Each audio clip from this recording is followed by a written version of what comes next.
This is Movies on TV Podcast Industries. We're back in the Spider-Verse for Spider-Man Across the Spider-Verse. In every other universe, Gwen Stacy falls for Spider-Man.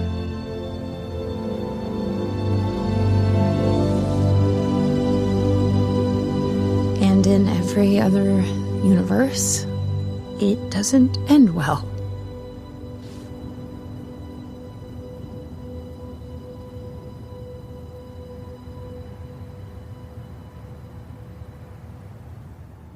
Well, it's the first time for everything, right?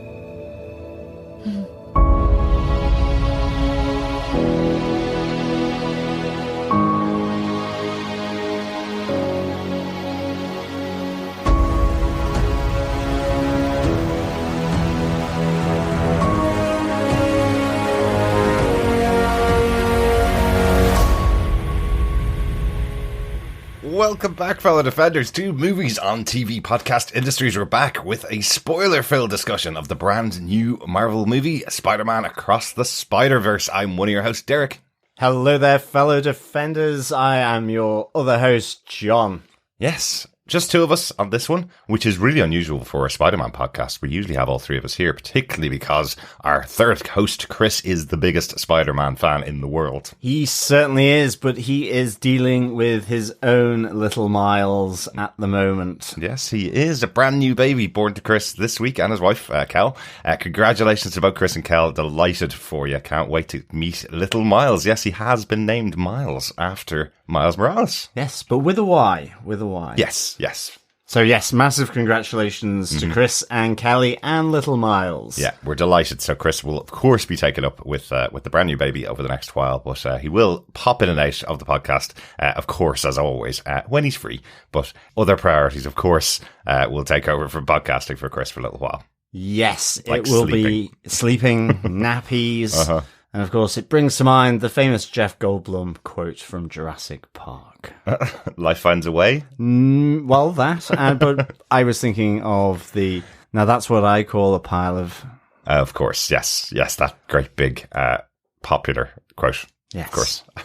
Yes. So, Chris, I'm sure, and Kel are completely inundated with nappies at the moment, but we are very happy for them, and I'm sure we'll be changing our fair share of Miles's nappies over the years. Absolutely, yes. But let us get on to our spoiler-filled review of Spider-Man Across the Spider-Verse, the second animated movie in a trilogy.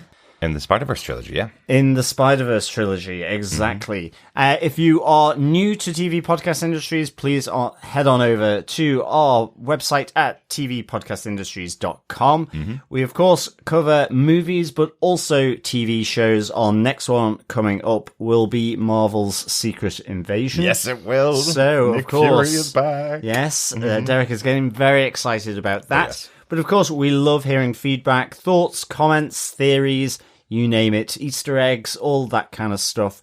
So, of course, you can send in any thoughts that you have on anything that we cover to feedback at tvpodcastindustries.com. And, of course, we are over on Facebook at facebook.com/groups/TV Podcast Industries. Yes, and a reminder, if you do go to TV Podcast Industries, go on to the movies section on there, and you'll have the coverage that we've done of all the Spider movies so far.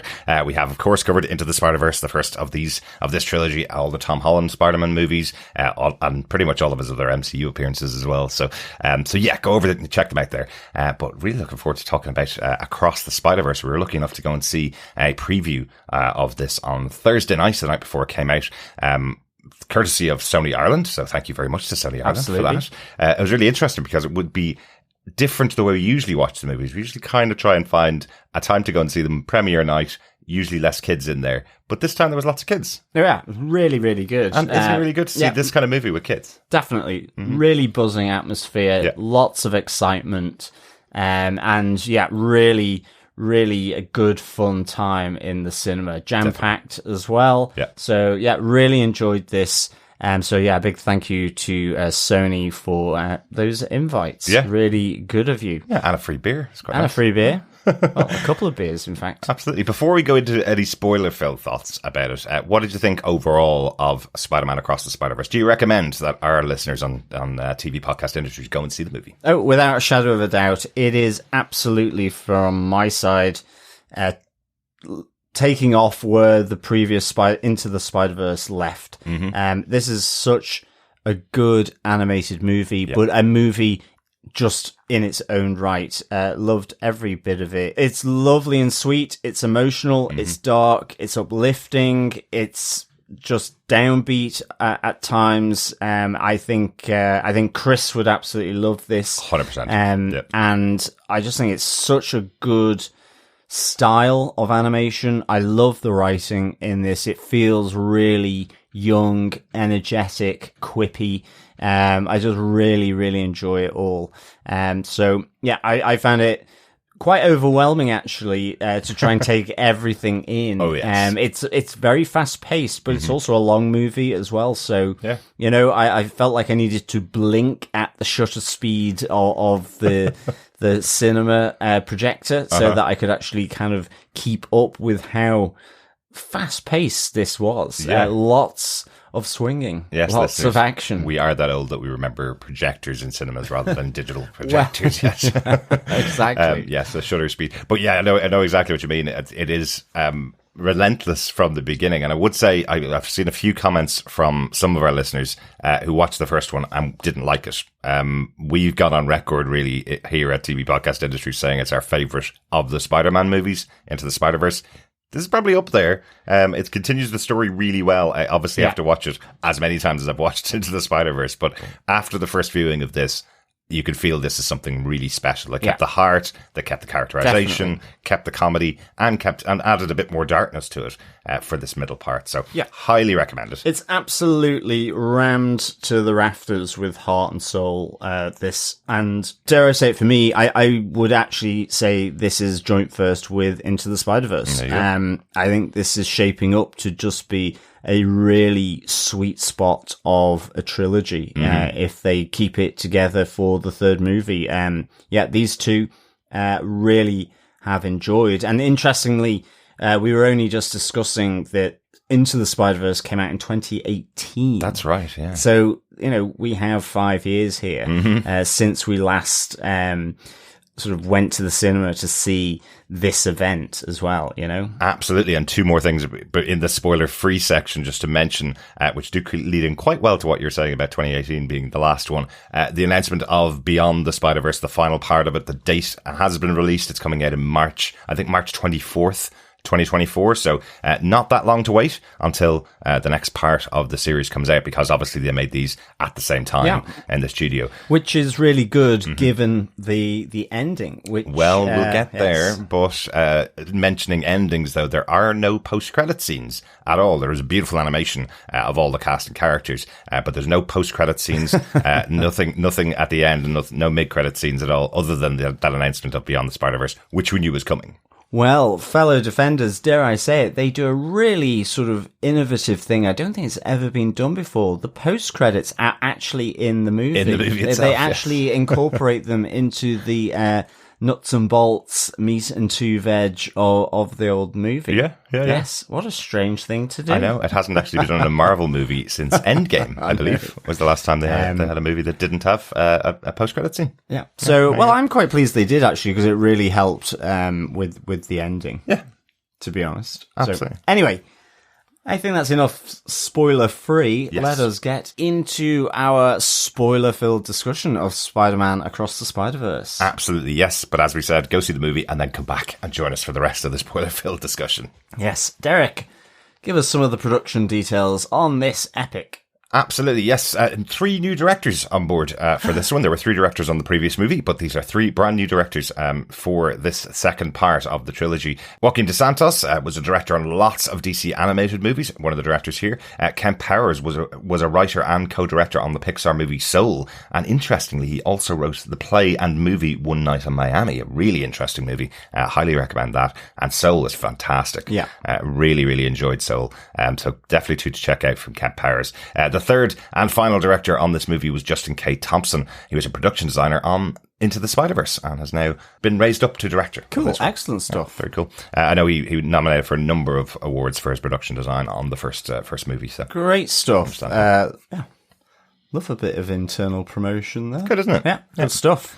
And the writers on this movie are, this time, Phil Lord and Chris Miller with Dave Callahan. Interestingly, we mentioned last time that Phil Lord was one of the writers on this movie, and he usually does work with Chris Miller, but Miller actually didn't get a credit as a writer on the last movie, but they're working together in this one. They're most well known for their Lego movies. Of course, the Lego Movie and Lego Batman. Yes, everything is awesome. Yes, which would explain the big Lego Spider-Man sequence in this movie too. Excellent. Yeah, exactly. And the other writer on this movie, Dave Callahan, we've spoken about him a number of times for lots of superhero movies that he's done, including Wonder Woman as well. But most recently, he wrote the excellent Marvel movie Shang-Chi and the Legend of the Ten Rings, which is up there with one of our favourites of this most recent phase of Marvel. Yeah.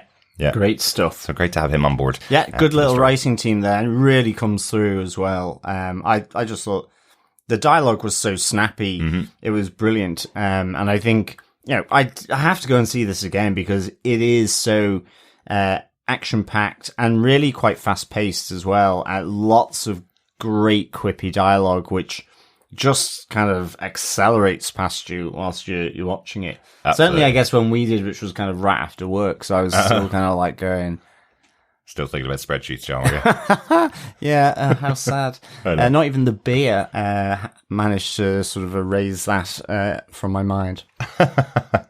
Well, we will hopefully erase that with the podcast that we're doing. Absolutely. Tonight. And I do want to mention some of the excellent cast that's in the movie as well. Wow, they really did line up some big talent for this movie. Of course, Shamik Moore back playing Miles Morales, Haley Steinfeld back as Gwen Stacy, and Jake Johnson back as Peter B. Parker. But also added to the cast this time around is Oscar Isaac as Miguel O'Hara, or Spider-Man 2099. We, of course, covered Moon Knight, starring Oscar Isaac in a number of roles back then as well. So great to see him jumping over into another role in Marvel. Yeah, definitely. Someone else who's jumped over into another role in Marvel is Karan Soni, who plays Spider-Man India. Yes. Yeah. From Deadpool. He played the taxi driver in Deadpool, yes. And indeed, dare we say it, another one who has jumped over from, I guess, Marvel Studios into Sony Marvel. Collaboration here is Daniel Kaluuya as Spider-Punk. Yeah, it took me a while to catch him and his accent, because he's doing his proper London accent in here, or even a more exaggerated London accent here as Spider-Punk. So that was quite cool. Definitely. I think as well, the other person who I didn't catch at all in terms of the intonation of the voice, which you really recognise, is Andy Samberg as well, who is Ben Reilly. Yes, Dad, whatever. Yes, I loved his Ben Reilly. It was great to see Andy Samberg in there.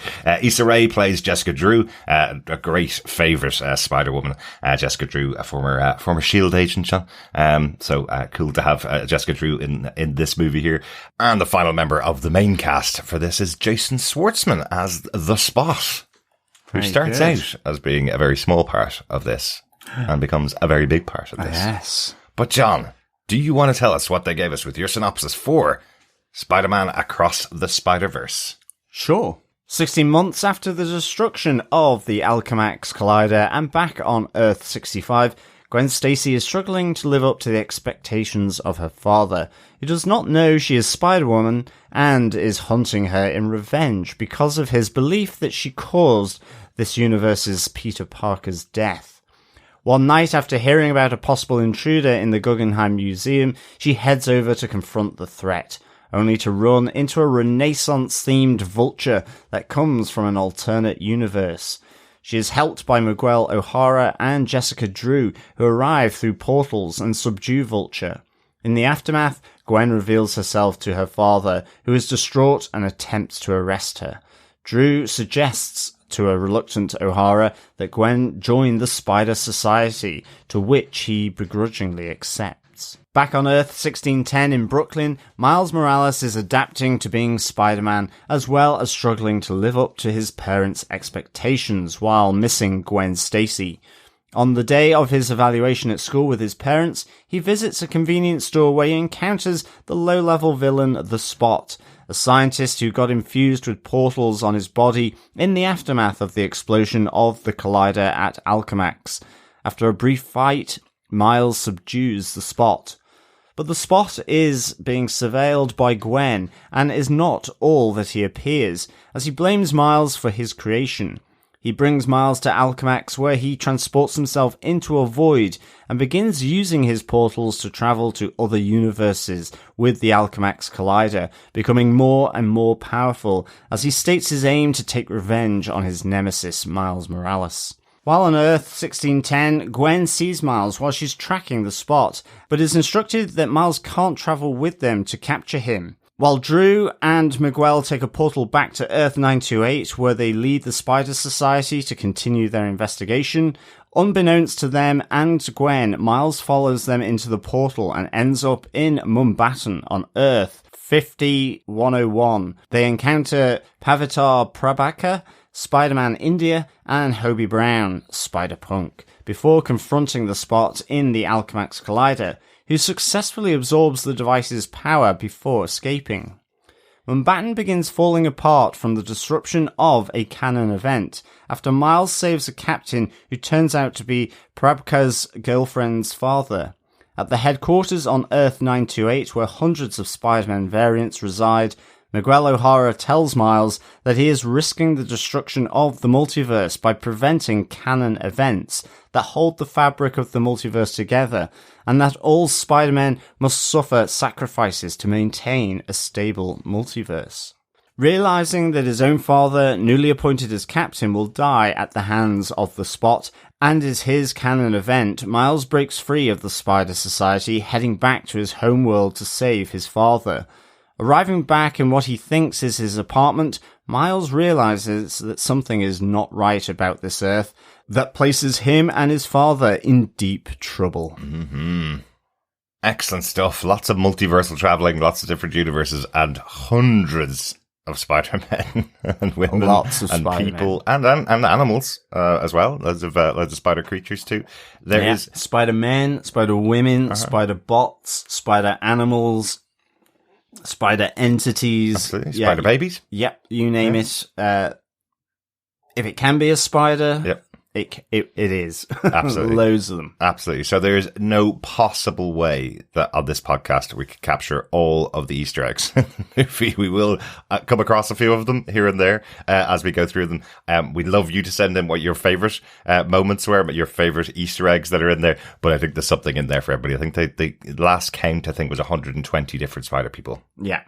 So we're definitely not going to be listing off them, but we will come across some of them, of course, as we go through. Let's start off with our first point, our point number 1 about Across the Spider-Verse. Let's start off with one of the spider people, Gwen. Yes, it's kind of the opening of this movie, really focusing on Gwen. You know, Gwen trying to find a band, I guess I would describe it. Right. You have this great drumming sequence where, you know, she's just outplays her welcome, I guess, with the band that's there. She Absolutely. continues past the end of the song. And, you know, you see she's missing Miles, now that she's back on Earth-65. There's, you've had the death of that Earth's Peter Parker, Yes. which her father holds, Spider-Gwen responsible, not knowing that Spider-Gwen is in fact his daughter. Yes. And so, you know, even though her father doesn't realize the issues in that, it plays and weighs heavy on Gwen's mind, this relationship. Absolutely. You know, he's vehemently, almost Jonas Jonasson, you know, against Spider-Woman here. Given the death of Peter Parker, you know, you kind of see the flashback to him enjoying a meal at their table and all that, and also not realizing that this Peter Parker took a vial of potion to turn him into the lizard, it looked like. Yeah, something very similar. He basically did the same type of experiment that Kirk Connors did in himself to turn himself into the lizard. And he did it because he was being bullied in school. So this is not a Peter Parker that was that was bitten by a radioactive spider. He doesn't get that storyline effectively. This Peter Parker is the best friend of Gwen. It seems like their family have known each other for years. We see Aunt May over there for dinner with Peter at the start. But an interesting story in itself about that Peter Parker, that, you know, if Peter had been pushed the wrong way and used his science to try and turn on his bullies, that this is what could have happened to him. He gets himself into a really bad situation and dies. In a sense, emulate most of Spider-Man's enemies and nemesis. Or nemesis, I guess, in that they're primarily scientists where the experiment goes out of control. So it was really good. I kind of really enjoyed this because I certainly wasn't expecting it to be focusing on Gwen, actually. So it was a nice little surprise at the start of the movie. She was a real standout in the last movie, so you can kind of see why they moved the focus to both of them, Miles and Gwen. This, even though there's hundreds of characters here, it does seem to be their film. Yeah, absolutely. And you know, here you have her sort of, you know, pining in a sense after Miles, at least the adventures that they had. Absolutely. She really does miss Miles. And I must say, this opening sequence, to start the movie this way with Gwen on drums with her band telling her story over this really rocking drum beat. It's really cool, really bombastic, takes you right into the action, even though it's not an action sequence. And I love even the quick discussion with the band where they're going, why are you in a band if not to make friends? Just kind of going, no, I just want to hit my feelings with these sticks. That's kind of what she wants to do, is just beat the drums, because she's so angry at everything that's gone on, losing her best friend and now losing Miles, the only other friend that she has. I love that as a setup for Gwen's character in the movie. And of course, in this opening sequence, before the opening credits, actually, then we get to see problems happening with the multiverse, with glitching, as we get a Renaissance Vulture Man at the Guggenheim. And that was so cool. It was really cool. We talked about the animation a lot into the Spider-Verse, and just kind of said, you know, it looks great, but another really cool idea here, having this Renaissance drawing of the Vulture and things bleeding in that look like Leonardo da Vinci's drawings in his diaries of his type of artwork. That's what it looks like, where you have this Vulture. And I love that Gwen picks up on it really quickly because she's very smart and is kind of going, let me guess, you're from a universe that is based in the Renaissance, and you've been drawn effectively by an Italian Renaissance artist. I mean, that's it. I mean, I think I find it really difficult to describe the animation here because it's so diverse. I mean, the main thing is that you've got the comic book Andy Warhol dots always pervading at the back of it, no matter what's happening. Yes. It's hugely colourful. It's really amazing. And I don't know how you conceive of that as an animator, not being one, or even as a director, about how you decide what that particular style is. But it's so good. It's so interesting. It really is so visual. That's fabulous. It's just really, really good. And there's but definitely it's difficult to describe it. Yeah, and there's definitely moments in the IMAX when I was watching it where I was looking at different corners of the screen, because there's so much going on as well in a lot of the scenes. So many things going on, especially when we get to the Spider Society. There's so much going on that you can really focus on little individual areas. Quickly, I do want to say to our listeners, apologies. You may hear some banging in the background. Our neighbours decided to do some work because it's a bank holiday weekend here. He decided to work in his what truck else would you be doing on a Friday evening? We thought we'd be recording late enough that we wouldn't have that. But hey, look, I hope you don't mind. Hope it's not too distracting. What else would you be doing at 7:45 on a Friday? Exactly. Other than banging the hell out of your van. Yeah, we'd usually be in the pub. Anyway, but this movie's good enough to talk about it on a podcast. Exactly. But the other interesting thing as well is here, coming to the aid here, the introduction of the other parts of the Spider-Verse is Miguel O'Hara and Jessica Drew. Yes, Spider-Man 2099, who we saw in the post-credit scene of the first movie. Yes. Just saw him in there, played by Oscar Isaac at that time, coming in now, again, fulfilling a big role in this movie. And Absolutely. Jessica Drew, who, again, as I mentioned, one of the most famous Spider people in comics, has had many comic books featuring her as Spider-Woman. So we get them introduced really quickly to capture the Vulture, and effectively to take him back to his own time and to sort of mend that anomaly within the Spider-Verse. So the other side of this then, before she goes with them, is the realization that her father is so hell-bent on getting this Earth Spider Woman to the point that when she reveals her identity, he is still says, you know, put your hands up. You know, he's going to take her in. Yeah. I love that there is the joke there where he says, put your hands up. And then he says, get on the floor. And she goes, which one is? Yeah. Can't do both. No, exactly. But it propels her to leave her universe, her Earth, and her father here. And go under the wing of Jessica Drew. Yeah. So, you know, it's really poignant. And I think this is one of the other really fantastic things, about this movie. It is, and I read it there on Twitter from someone, you come out of it feeling, and partly why I would say Chris would love this, like, it's so family orientated. It does feel, certainly with Miles and his parents, just sort of a way of parenting that is full of trust and love. Absolutely.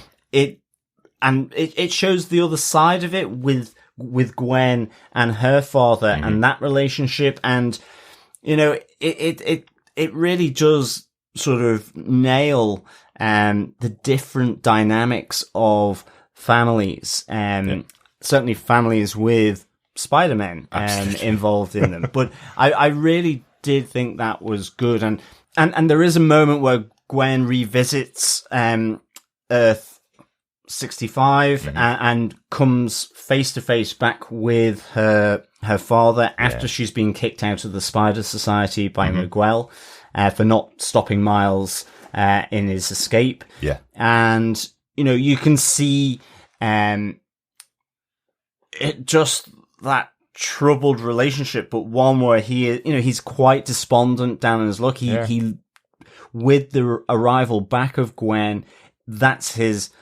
moment where he decides to leave the police force in the middle of that conversation. Yeah. And, you know, there is this reconciliation here between the two of them, which is just so nice. You know, those differences that get overcome, you know, as he realizes, you know, his daughter is more important to him than his badge. Yeah. And yeah, it was just really interesting. And she really equates nice. What she's doing and helping people to the fact that he's inspired her to do it as well. So she's using her powers for good as well.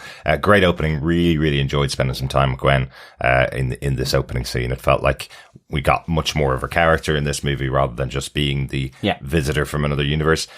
One thing I definitely want to highlight, though, is it took me a little while to get it, that the events at the end of Into the Spider-Verse, where they effectively take out Kingpin when he's trying to use the portals, is what sets up everything in this movie. That's from that point onwards. That's why Miguel had to set up the Spider Society, traveling all of these portals and all of these different multiverses, fixing things that are falling through to other universes because of what happened at the end of the first movie. So had they not had that battle at Alchemax in the first movie, the events happening here and the Spider Society itself wouldn't have had to be created. Yeah. So I thought that was really interesting. Yeah, absolutely. Nice way to lead on from your first movie. But let us move on to our point number 2. To Miles Morales on his Earth, 1610. Yes. Yes. Our 15-year-old Miles Morales. So a little bit older.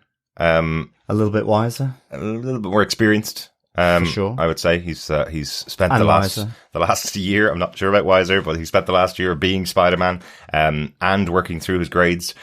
We see this moment where he's traveling through the city trying to get to the meeting with his parents, a very important meeting in the school about his grades and what he's going to go on to do in the future.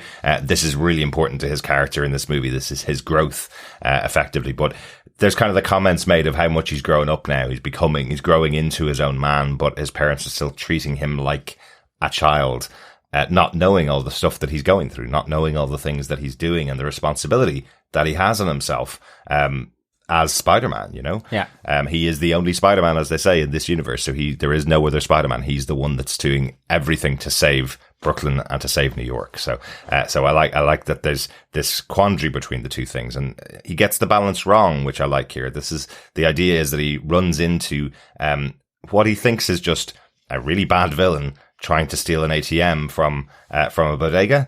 Thinks of him as just a guy with really bad powers, not much of a threat, fights him off, and then gets away so that he can get to this meeting with his parents.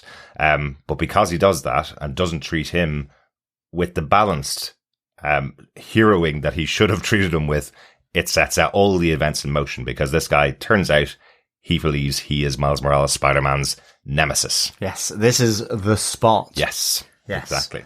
Little leaking over into our point 3, I guess, which is unavoidable, I think, with these 2 points, because they're ultimately, within this movie, Miles Morales and the Spot become ever and greater intertwined together. And I really actually thought this was a great dynamic, because from the trailers, you see elements of this first meeting in the convenience store between Miles and the Spot. And, you know, there's the quippy lines of, are you supposed to be a Dalmatian? You know, all that kind of stuff. Yeah. And it does. It's like, this is low-level, super villain, easy to take out, and treats him just really leisurely, in a sense. Yeah.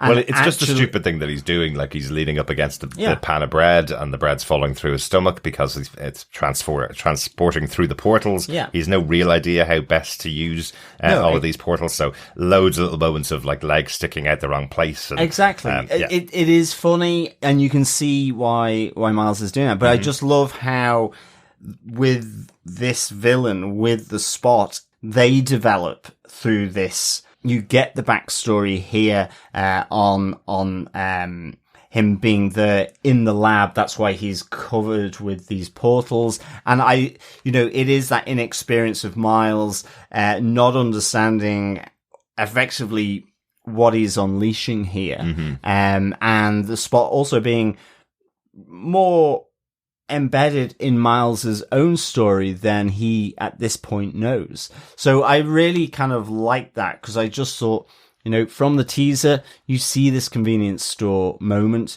You're kind of thinking, that's really funny. You see it here again. It's really funny. I mean, I loved how you have the Spot trying to effectively take out an ATM. Yeah. So he's got money. Yeah. And not an ATM machine, remember? ATM.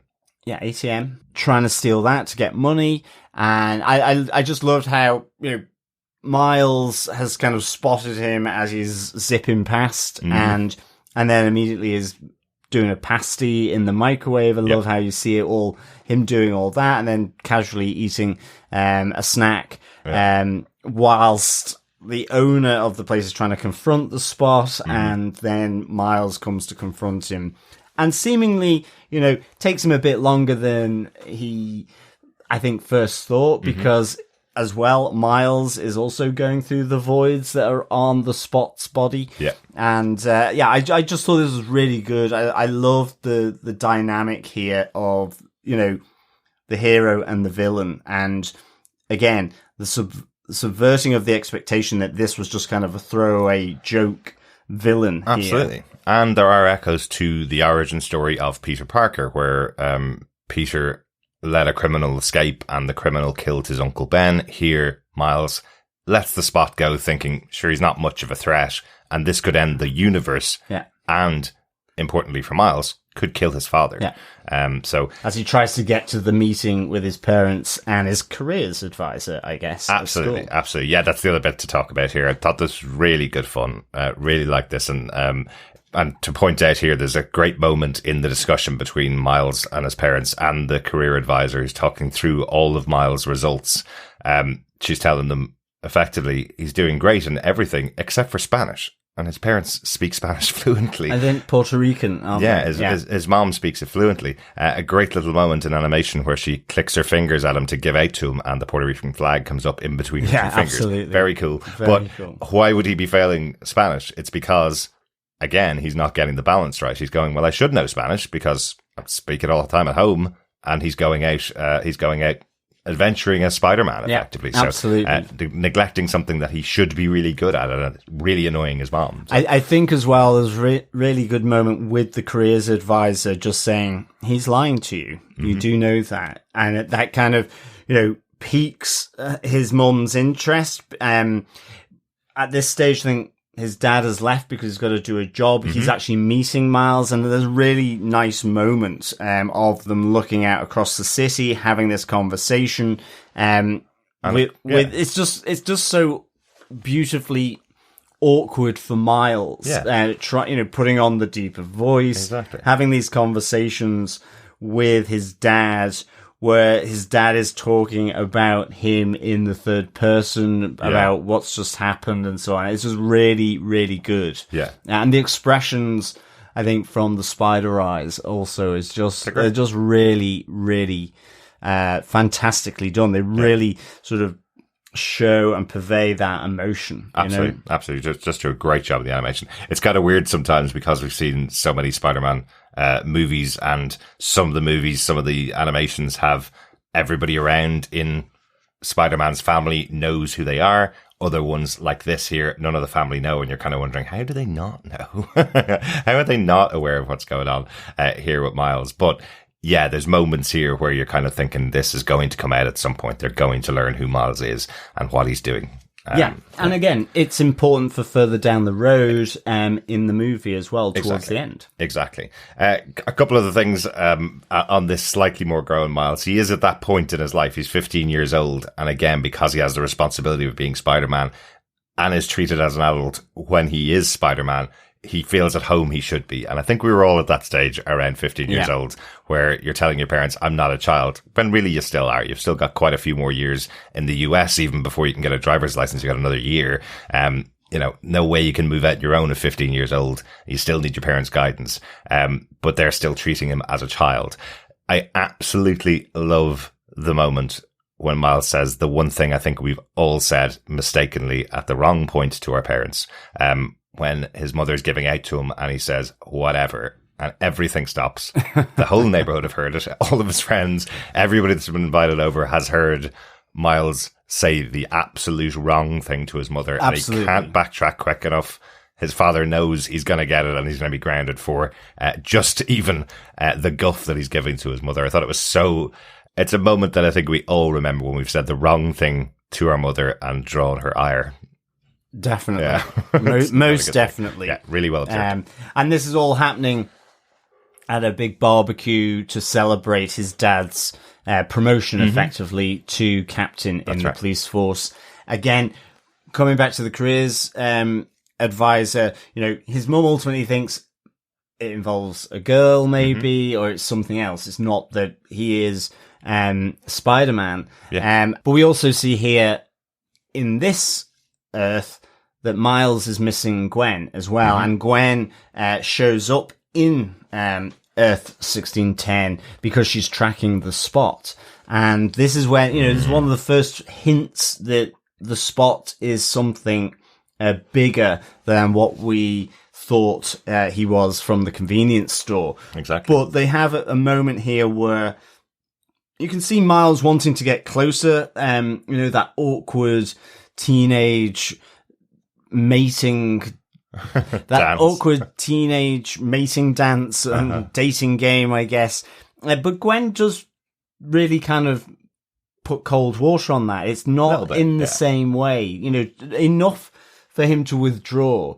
But it's a lovely moment where they're sort of upside down on a building, sort of just looking out across the city. It's just really fantastically done. It is. She even says to him, in every other universe I've visited, Gwen Stacy fell for Peter Parker in her universe, fell for Spider-Man in her universe.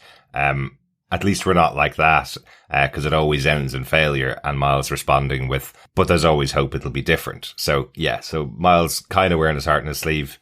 I think she knows. I think Gwen knows. Yeah, but I think so. I don't think she wants to trust it because she's probably seen at this stage how badly it's gone in other places. Exactly. Yeah. So is there anything else on Miles here? The only other tiny thing is just, I don't know, is a side character, but connected with the story of Miles is Genki, who in the comic books is Miles' man in the chair. We saw that in the Tom Holland movies. His best friend fulfills that role, even though he's not called Genki. But Genki is Miles' roommate. And I love that he's still not involved in Miles Morales' story in any way. He's stealing his shoes from him. That's basically it.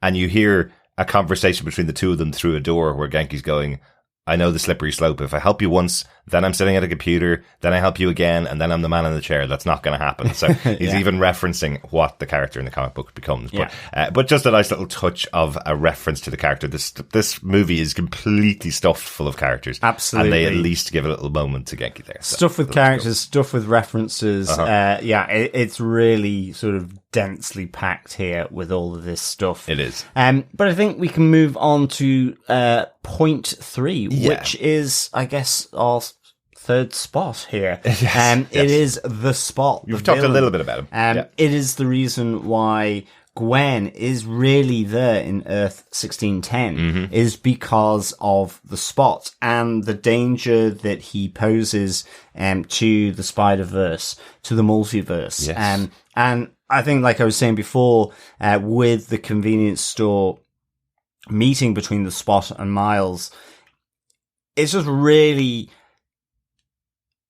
a nice little twist, really. And I think it's one of a few twists here in this movie. Oh, yeah. Where he is the bigger villain. He is the one who got caught up in the destruction of the Alchemax explosion at the end of Into the Spider-Verse, which has left him in this state of not really knowing what to do with all these voids that have appeared on his body. Well, yeah. Well, he says, I lost my face and then I lost my job. And I love how it comes back to that later on. He tells this really sad story of, well, it's not like I'm able to work when I look like this. I have to do something to get money. I have to do something to feed myself.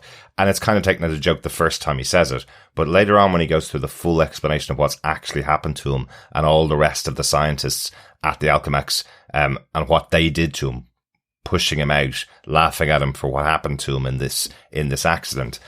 And then you see the other reveal of this, that he's also the one that brought the spider from Earth-42 that infected Miles Morales, turning him into Spider-Man. So it's a double origin story here, effectively. Yeah. We now know without this guy, Miles wouldn't be who he is, and without Miles, the Spot wouldn't be the Spot. Yeah. And he now blames Miles for all of that. Yeah. And it is that he gradually sort of understands what he can do with these voids, and they can effectively help him to travel through the multiverse in the same way as Miguel's and Jessica's portal watch that they have. And so he is traveling around all the different Earths in order to go to the Alchemax facilities on these different Earths in order to grow his power more by effectively destroying them at each turn. And become more powerful so that he can ultimately take his revenge on Miles, who from his side destroyed his life. And so it's just a really good little twist. As I said, for me, watching the teaser before going into this movie, you do just think this is that kind of initial takedown of a low-level criminal or villain. And here it just snowballs into something much, much bigger. That really has the consequences for the multiverse, and for Miles personally, because of this spider traveling through from Earth-42 to 1610. Technically, that spider was never supposed to be in 1610. Exactly. But that spider has left Earth-42. There is no radioactive spider for Earth-42. So it's really, it really sort of, layers into the story that moves forward with the Spider Society, with these anomalies and so on. But, the initial travel is where they go to Mumbattan, to Earth 15101. it sort of gradually snowballs, and it starts off by going to Mumbattan to Earth-15 where we get to see Spider-Man India and Spider-Punk that Miles encounters there. Yeah. He shouldn't be there either. This is all opening up to him what this society is doing, but that is led by Miguel, that they are able to portal to these different universes. Yeah. And in this case, it's they are tracking the Spot and what he's doing. Yes, I have to say, I love Mumbai. I think it's absolutely hilarious that effectively Indian society from Mumbai has now taken over Manhattan effectively. So, and there's a great joke there. I lived in Mumbai for a while, work. There's a great joke there from Pavatar, the Indian Spider-Man that's here, where he's pointing to all the sights of the city and goes, over there's traffic, over there's traffic, over there's traffic. And that's exactly what Mumbai is like. I'm sure New York's quite similar to it, but that absolutely made me think of Mumbai. Absolutely. And over there is where the English stole everything. Exactly. It's the other one as well. Yes, great joke. Just the colonial reference. So really good, like hugely vibrant. I really, really enjoyed this. And also then with Spider-Punk coming in as well. Yes. A little Hobie Brown. Yeah, a little other type of antagonist for Miles, because we've heard that sometimes Gwen, since she no longer has her own universe to call her own, she sometimes stays over in Hobie's house. And when Miles meets him, he realizes Spider-Punk's pretty cool. Yeah. He's got the style about him. He's got the music about him. And of course, with Gwen being a drummer and him being a guitarist, you know, they probably jammed a few times, right? Let's keep it PG. So that's weighing in on him. And he is definitely one of my favorite characters in the movie, Hobie. Even though he only has a small amount of time on screen, he leaves a good impression while he's there. Yeah, really well played. Absolutely. I loved how he kind of flicked between the appearance of 2D, almost being like a poster on a wall from a music poster from the wall, to being 3D in look when back at the Spider Society. I thought it was really, really cool. And that great moment where he takes off his spider mask and basically looks like Jimi Hendrix, and Miles looking at him going, how did you get even cooler when you took your mask off? Exactly. Is that possible? Yeah. It was, and I think as well, just the anarchic tinge to him as well is really good. You just get all these kind of fatalistic kind of off comments being said as they're in the Spider Society. Absolutely. I think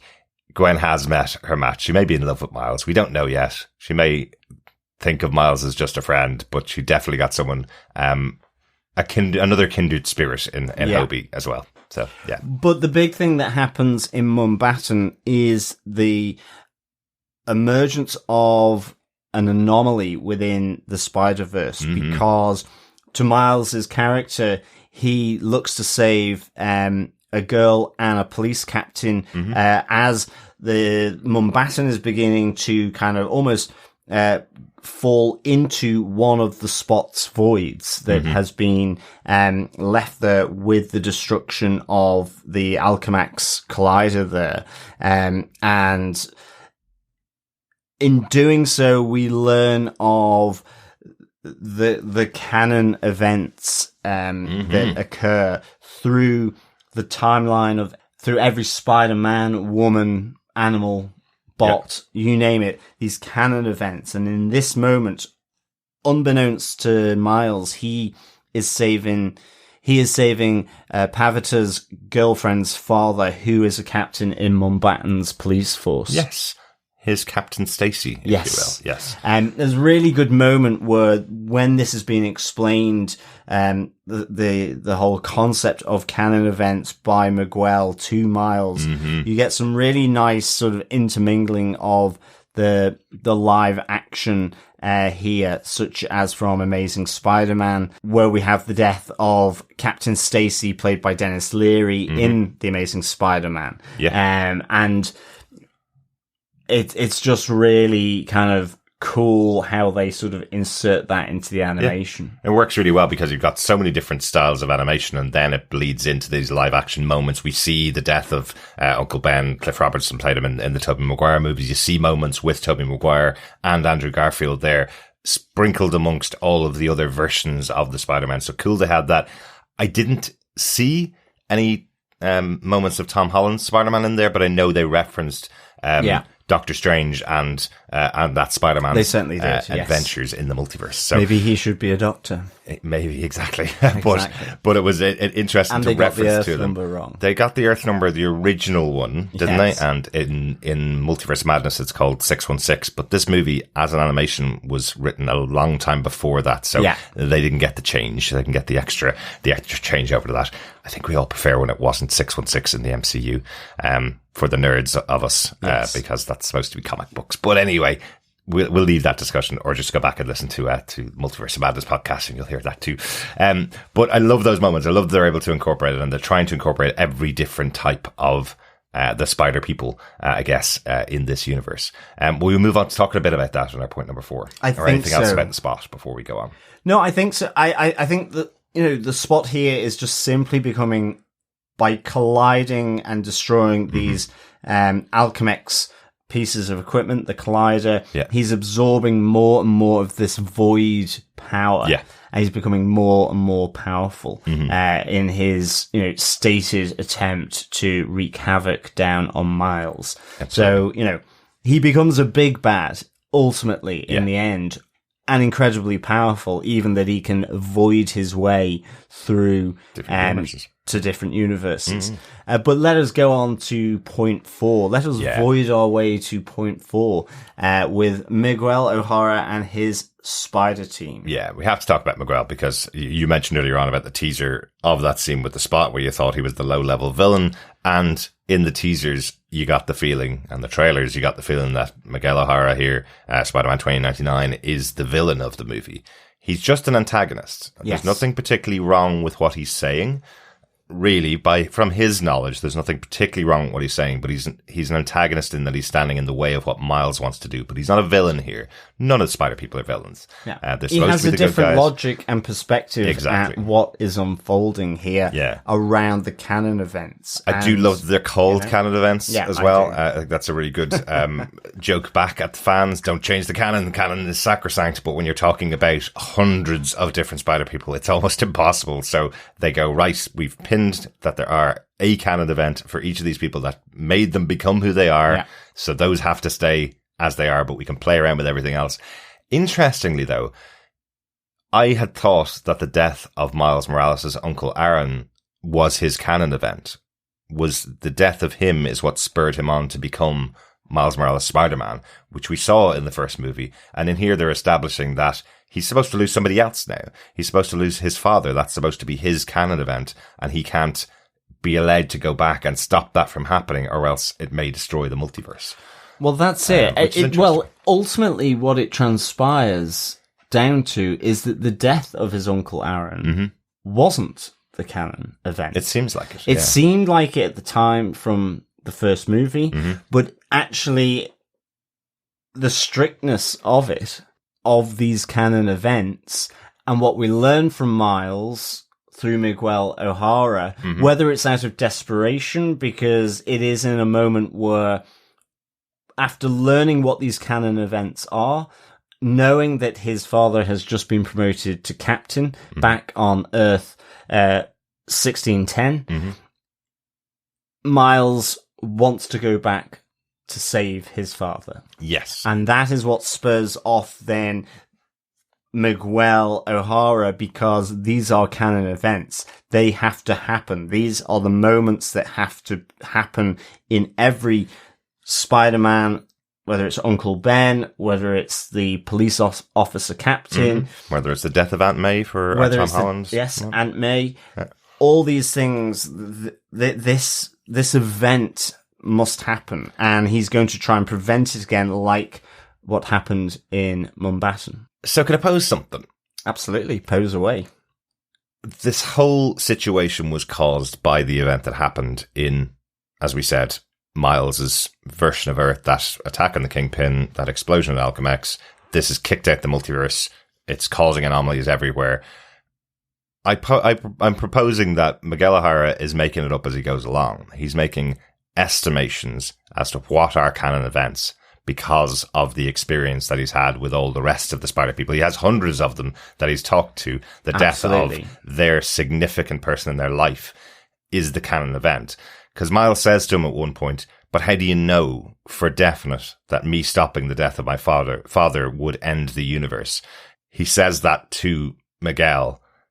Miguel doesn't really answer him. He says it's a canon event. It has to happen. There's no way out of this. Yeah. But I think that's where we're getting to the next movie. But absolutely, but Miles isn't wrong here. But from Miguel's perspective, he feels your father's becoming the captain. That's definitely the canon event. He's going to die. Exactly. And there's nothing you should do about it. And it's actually, so the reason why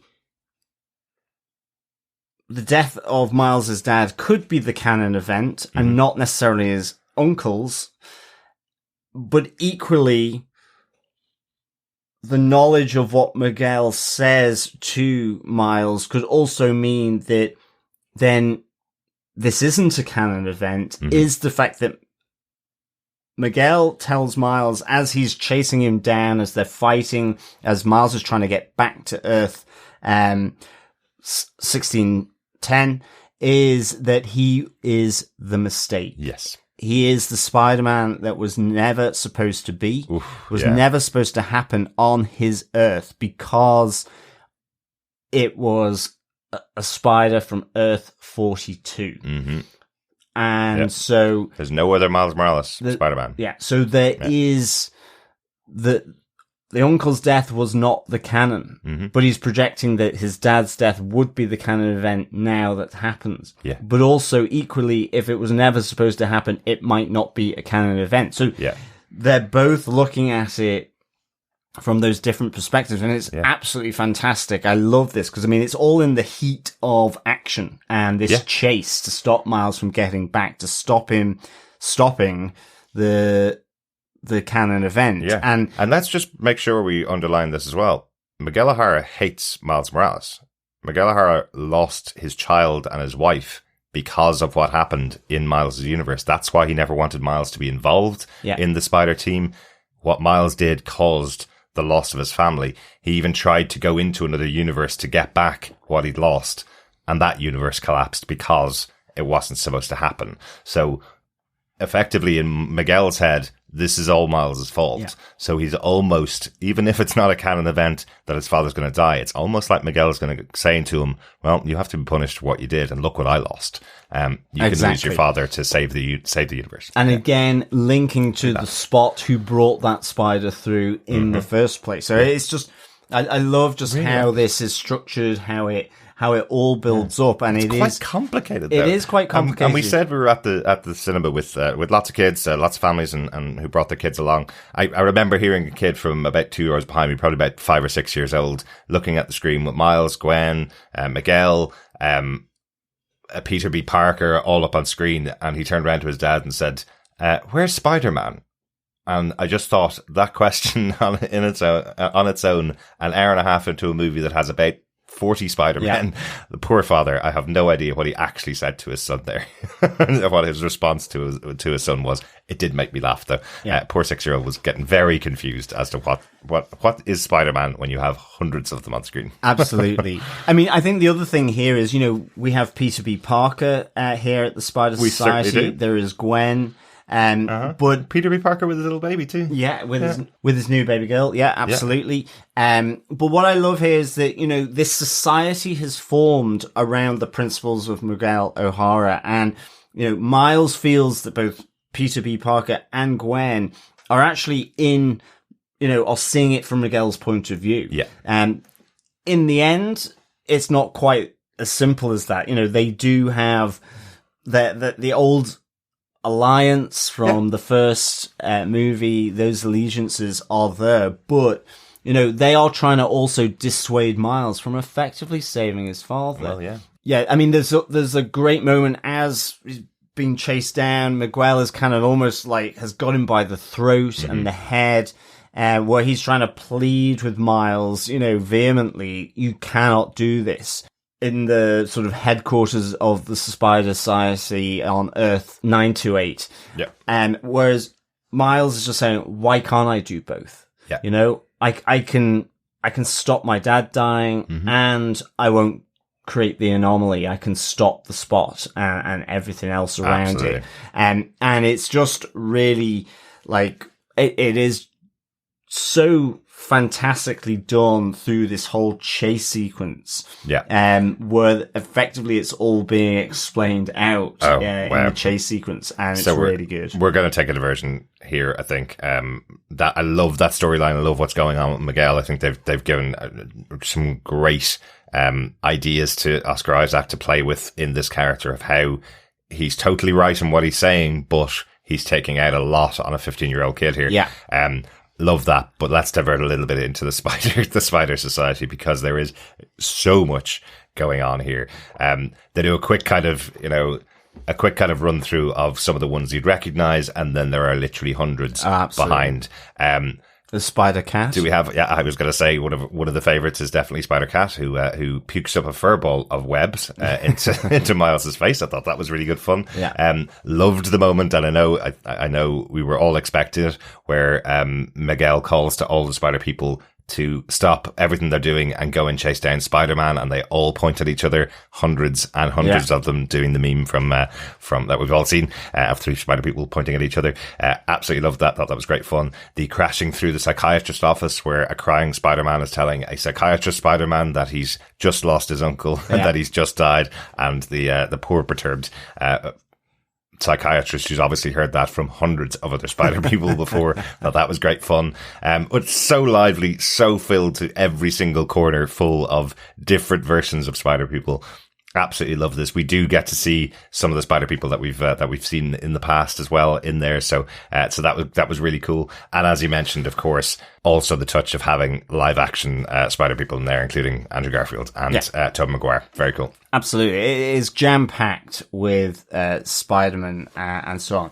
The other one as well is Spider-Bite. Oh, yes, who is kind of manning the control panel for these portals that are generated by the Spider-Man Society to travel through. But she's literally sitting at home in her own universe on VR, going through to the Spider-Man Society, to the Spider Society, and controlling the stuff from home. As a visual representation. Yeah. And interestingly, when Miles manages to escape, there is a moment where she could stop it. She could shut it all down, and she doesn't.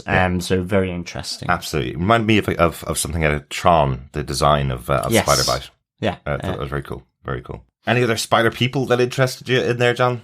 I was surprised that we didn't have more Spider-Ham, actually. Mm-hmm. Yes, that's true. But John Mulvaney not here for this movie? No, but except for right at the end. Yep. But I just loved all this. It was just filled with so many spider things. It was just not true. Yes, loads of spider things everywhere, really. But we definitely couldn't list all those. As I said, email us to feedback@tvpodcastindustries.com if you spotted a spider person or a spider creature that is your favourite. Yeah, well, I needed to be, dare I say it, made of eyes. Absolutely. Like some spiders. There was a couple of spider people that were made of eyes, definitely. I'm sure I saw the Spider-Man with the bag on his head in there. I think he's the one that joined the Fantastic Four, or sometimes known as Four Bush Man, but I could be wrong. My memory of 70s comic books is not that great. So anyway, that's the main section of the movie in the Spider Society. But Miles escapes and gets back to the machine to send him what he thinks back to his universe. But that little anomaly that Miguel has mentioned about the spider coming from Universe 42 messes with the calculations. And I think that takes us on to our final point, the setup for Beyond the Spider-Verse, because this is the setup, really. Miles is no longer back on his home universe. He's on in a different universe. Everything looks pretty similar to begin with. He arrives on what we know now is Earth-42, which is where the spider came from. Goes into his apartment, sees his mom there, and he's really happy to see her. She doesn't see much difference in him. No. Initially, she doesn't, and it all seems fairly the same. Mm-hmm. It does feel like Earth 1610. But there is just this great moment where the spider senses start kicking in for Miles, where he realizes after he has just told his mum that he is Spider-Man, and she's kind of got no concept of what he's talking about. Yeah. As though this, that Spider-Man doesn't exist on this Earth, in this universe, but because Comic-Cons do. Yeah. As she says, are you dressing up as a comic character? Yeah. Yeah, but that's because Spider-Man doesn't exist. Spider-Man never happened.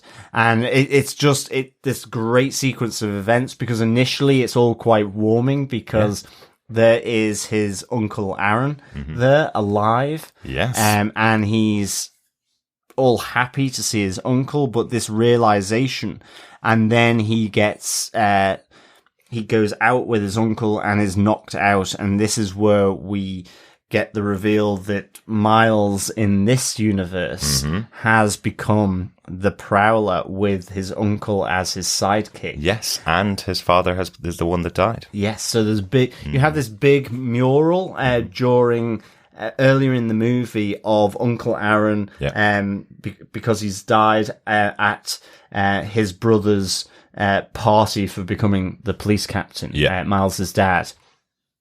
And in this universe, that is replaced with Miles's dad as the mural, who has been killed, and with Miles as the Prowler. It's just so good. I really thought this was like fantastically done. Yeah. And interestingly, I was saying, this is quite a long movie, and I thought, oh my goodness, there's at least another 40 minutes possibly left in this movie. And, I was kind of getting the numb bum type of syndrome here. But it cuts here with Prowler Miles effectively about to kill this doppelganger that's appeared in his home, speaking to his mum, but just with, I think you described it as a little bit of hope, where Miles is charging himself up to sort of break through the chains and to escape. And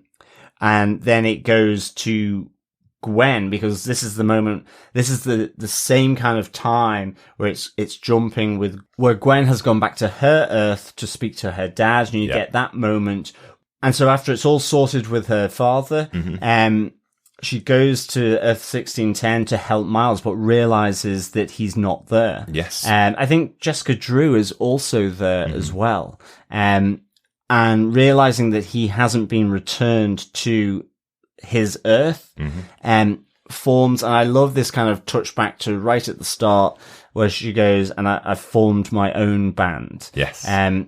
Where she's got Spider Noir back there, the Spider Ham, there's the Spider Bots, the Japanese one with the girl inside. Yeah. But there is also the new friends. The new friends as well, yeah, absolutely. With Spider Bite is there, the one who didn't push the button to cancel everything, let Miles escape effectively from the Spider Society. Yep. She is there as well. Spider-Punk. Spider-Punk is there as well. So, and Paveteer's there, of course. Yeah, and Paveteer. Yep. So all kind of forming to come and help Miles. Exactly. If they can find him. Exactly. Yes. So, and you do see the Spot back on Earth-1610 as well, planning his revenge here. So there's real trouble for Miles's dad and for Miles, and it's a really good ending. It's kind of an ending I wasn't expecting at all. Yeah. I was thinking my bum was going to get even number. I have to say, absolutely. Whilst I was there in the cinema, I think I would have watched more. I think I definitely would have watched more, but I know what you mean. It's not that the movie felt long; it just felt like I was sitting in the same position for quite a long time. That's all. It was so enjoyable. I love the little touch there, that the reason why she builds her own portal device effectively is from something that Hobie had said to her. Spider-Punk had said to her, "If you don't agree with what Miguel is doing, just build your own device." Like, it's so logical, because these are all very similar people, or a lot of them are very similar people, all very knowledgeable, very good at science. Miles particularly is very good at science, and Peter Parker is very good at science. Gwen's very good at science. So you build it, because Miguel built one. Yeah. He built enough for everybody. Go ahead and build your own. I think the other thing... But Spider-Punk builds it for it, doesn't he? I think the other thing as well here in this moment is that Jessica Drew, she is effectively Miguel's right-hand Spider-Woman.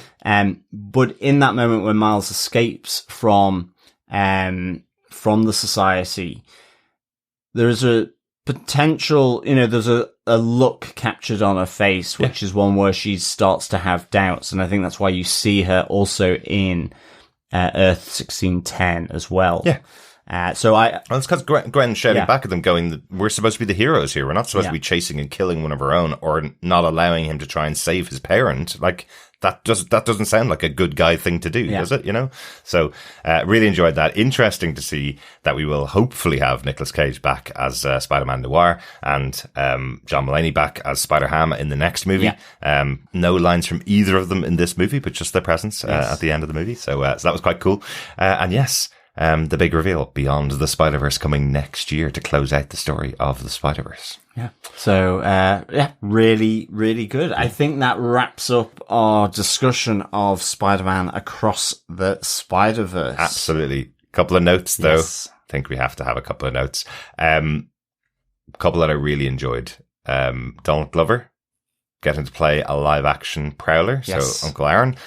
We did see Donald Glover in a very small role in the first Spider-Man movie with Tom Holland, playing the role of someone who said his nephew was Miles Morales, so that was Uncle Aaron. So seeing here that he's playing a live-action Prowler, really cool, just a little touch, nod back to people that would recognise Donald Glover from that role, so very cool to have him in there. And I just think there's one of my favourite moments with probably the first ever animated Spider-Man that I saw, which was a 2D Spider-Man that kind of moved on card. The animation was so bad back in the 60s. And I love that he's the one that had the theme tune of Spider-Man does whatever a spider can. And he's going, I can do everything that you can, and then gets thwarted by the third dimension, the dreaded third dimension. Love that. Thought that was a really good fun moment. Exactly. I think the only note from me is we do have a little sequence of Lego Spider-Man. Yes, we do. Capturing Phil Lord's legacy of the Lego movies.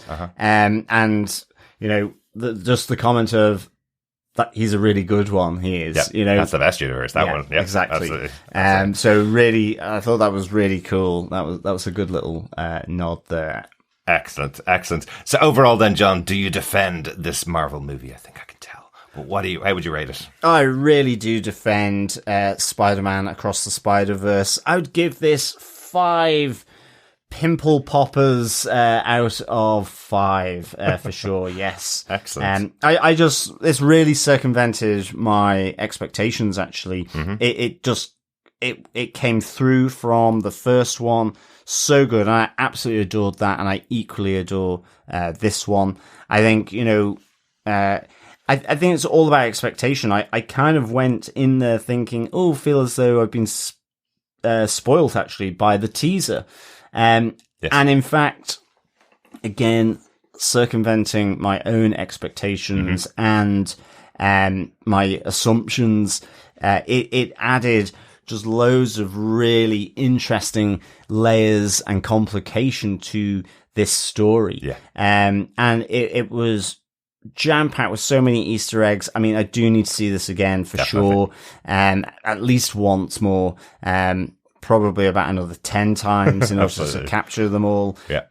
It's a great pace. I say it, my bum was going numb, but it was I think I was just transfixed by it. So I was sat in the same position. It is kinetic. It's full of emotion. It's dark in places. I just really enjoyed all the different characters brought to life here. With so many different Spider-Man characters, they all play a really good role. And some of them just starting off, but I cannot wait till Spider-Man Beyond the Spider-Verse. So for me, this was a 5 pimples out of 5. Nice. They squished it. Yes, they did.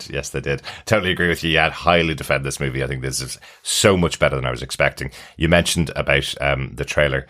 I remember watching that with you at about 8 o'clock in the morning before work. The trailer had been released overnight. We watched it.